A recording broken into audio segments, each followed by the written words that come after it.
एक वर्ग है उसको वंदे मातरम बोलने में बहुत दिक्कत होती है, वंदे मातरम नहीं बोलना चाहते। शत्रुबोध का हमेशा ये मतलब नहीं होता कि आप एनिमी से लड़ रहे हैं। अब मैं आपको 4 एग्जांपल देता हूं। क्या 1940 में नेटफ्लिक्स था?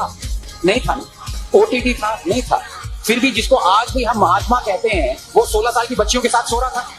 इस समय एक स्पीच वायरल हो रही है आनंद रंगनाथन की, और ये स्पीच जो वायरल हुई है वो है 1 अक्टूबर की, और वो समय था जब आरएसएस का 100 साल पूरे होने पर एक स्पीच उन्होंने दिया था। वो इस समय वायरल हो रही है और वंदे मातरम पर सवाल इस समय किया जा रहा है कि क्यों नहीं इसको पूरी तरीके से लागू किया गया। नमस्कार, मैं हूं राजीव, आप देख रहे हैं आपकी खबर राजनीति। टॉपिक है वंदे मातरम। एक वर्ग है उसको वंदे मातरम बोलने में बहुत दिक्कत होती है, वंदे मातरम नहीं बोलना चाहते।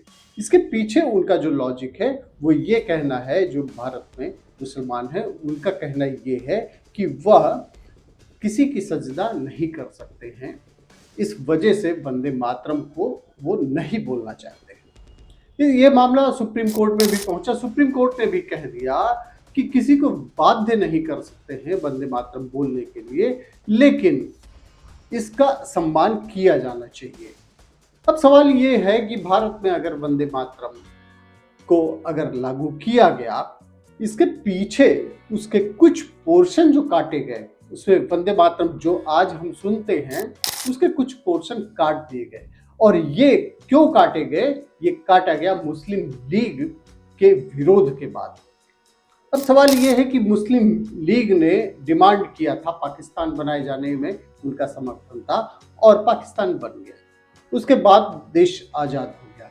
देश के आज़ादी के बाद भी आज ये सवाल किया जा रहा है कि नेहरू ने इसको किया था, लेकिन आज़ादी के बाद तक आज तक क्यों नहीं वंदे मातरम को पूरी तरीके से लागू किया जा सका? इसके पीछे भी राजनीति ही है, लेकिन पहले क्या राजनीति हुई उस पर भी हम बात करेंगे। इसमें यह कहा जा रहा है कि वंदे मातरम 26 अक्टूबर से 1 नवंबर 1957 में जो कोलकाता में अधिवेशन कांग्रेस का हुआ था, उसमें यह कहा गया था कि इसके जो वंदे मातरम है उसके 2 छंद ही लिए जाएंगे, क्योंकि एक छंद ये था कि उससे मुसलमानों को आपत्ति थी। ये बात थी 1937 की, लेकिन उसके बाद भी आज तक इसको पूरी तरीके से नहीं बोला जाता है।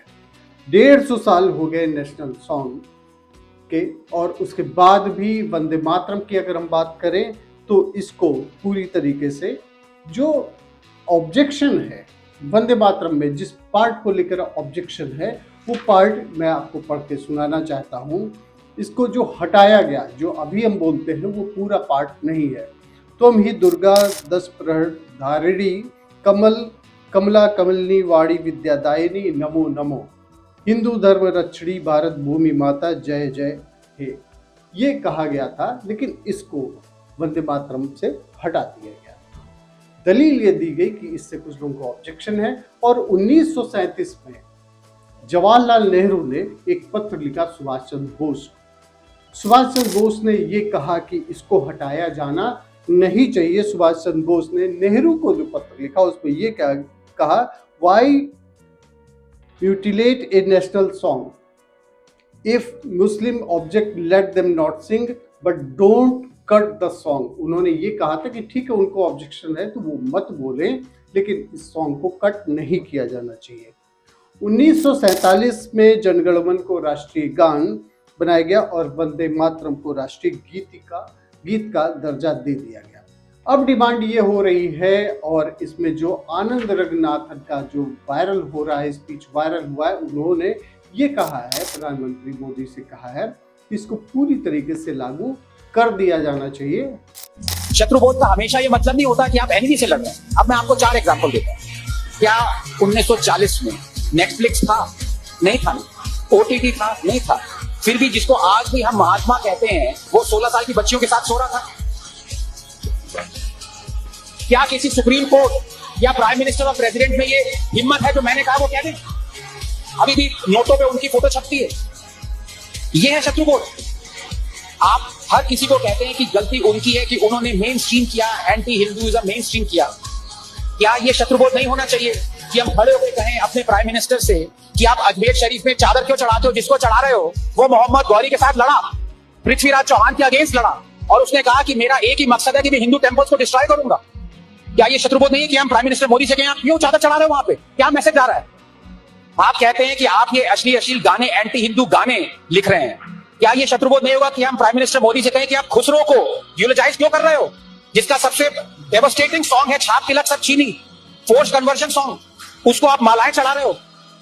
आप सेंट जेवियर, जिसने आर्किटेक्ट ऑफ गोवा इंक्विजिशन था, आर्किटेक्ट था, सोचा उसने वो, जिसने कहा कि it give me great joy to see Hindu idols destroyed, demolished, आप उसके बर्थडे पे विश कर रहे हो सेंट जेवियर्स को।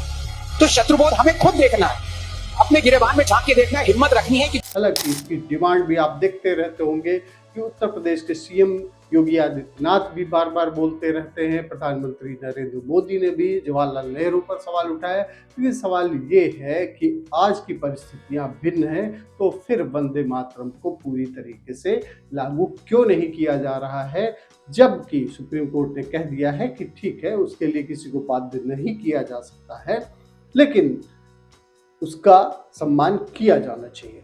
अब सवाल ये है कि वंदे मातरम को गाने में परहेज कुछ लोगों को क्यों है, और जब भारत का ही ये जो राष्ट्रगीत है उसको गाने में परहेज क्यों किया जाता है? आपकी क्या राय है? वंदे मातरम क्या पूरी तरीके से लागू होना चाहिए, या आप इसको लेकर क्या सोचते हैं? कमेंट सेक्शन में जरूर बताएं। थैंक यू फॉर वॉचिंग आपकी खबर राजनीति।